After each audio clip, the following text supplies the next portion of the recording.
अस्सलाम वालेकुम नाज़िन, KTN news में भली कार आऊं आहियां रोशनी मेमर ऐं मां काज़ी राबेल। नाज़िन सभ खां पहिरीं अहम ख़बर अवां सां शेयर कंदासीं। सिंध असेंबली में औरतुनि जी मख़सूस सीटुनि जो नोटिफिकेशन जारी कयो वियो आहे। अवां खे ॿुधाईंदासीं पीपल्स पार्टी खे 20 मख़सूस सीटूं मिलियूं आहिनि।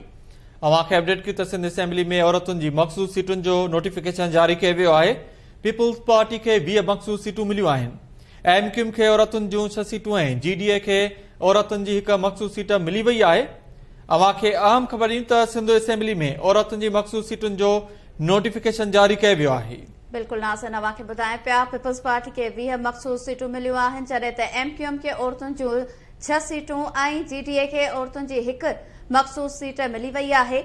अवां खे ॿुधाईंदासीं सिंध असेंबली में औरतुनि जी मख़सूस सीटुनि जो नोटिफिकेशन जारी कयो वियो आहे। ब्रेकिंग न्यूज़ आहे त सिंध असेंबली में औरतुनि जे मख़सूस सीटुनि जो नोटिफिकेशन जारी कयो वियो आहे। अवां खे ॿुधायूं त पीपल्स पार्टी खे 20 मख़सूस सीटूं मिलियूं। MQM खे औरतुनि जूं 6 सीटूं ऐं GDA खे औरतुनि जी हिक मख़सूस सीट मिली आहे।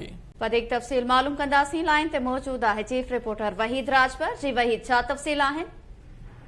जी रोशनी, सिंध असेंबली में जेके औरतुनि लाइ मख़सूस सीटूं आहिनि उन्हनि जो इंतज़ार नोटिफिकेशन जो उहो इलेक्शन कमीशन जे तरफ़ां बाज़ाब्ता तौर ते हींअर जेका नोटिफिकेशन जारी कयो वियो आहे। सॼी सिंध असेंबली में औरतुनि जूं जेके मख़सूस सीटूं आहिनि उहे पार्टी वाइज़ उनखे जेके सीटूं एलोकेट कयूं वियूं आहिनि, अलाट कयूं वियूं आहिनि, जंहिंजे बाज़ाब्ता तौर ते नोटिफिकेशन जारी कयो वियो आहे। पीपल्स पार्टी खे जेके जनरल सीटूं आहिनि उन तहत औरतुनि जूं जेके सीटूं आहिनि 20 सीटूं जेके आहिनि इलेक्शन कमीशन जे तरफ़ां अलाट कयूं वियूं आहिनि। अहिड़ी तरह MQM जूं जेके जनरल सीटूं आहिनि उन्हनि जे रेशो जे हिसाब सां औरतुनि जूं जेके उन्हनि जूं 6 सीटूं जेका उहे मिलियूं आहिनि उनखे उन हवाले सां औरतुनि जी जेके सीटूं आहिनि उनजी अलाटमेंट जो नोटिफिकेशन बि जारी कयो वियो आहे। GDA जूं जेके जनरल सीटूं आहिनि उन जे हिसाब सां इलेक्शन कमीशन GDA खे हिकु औरत जी जेका मख़सूस सीट उहा जेको अलाट कई आहे। हिन वक़्तु सॼी जेको इलेक्शन कमीशन जे तरफ़ां सॼी सिंध असेंबली में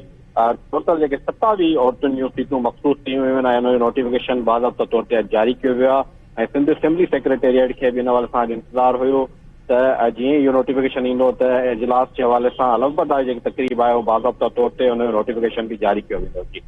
वरी महिरबानी नाज़िन, चीफ रिपोर्टर वहीद राजभर तफ़सील ॾिना आहिनि।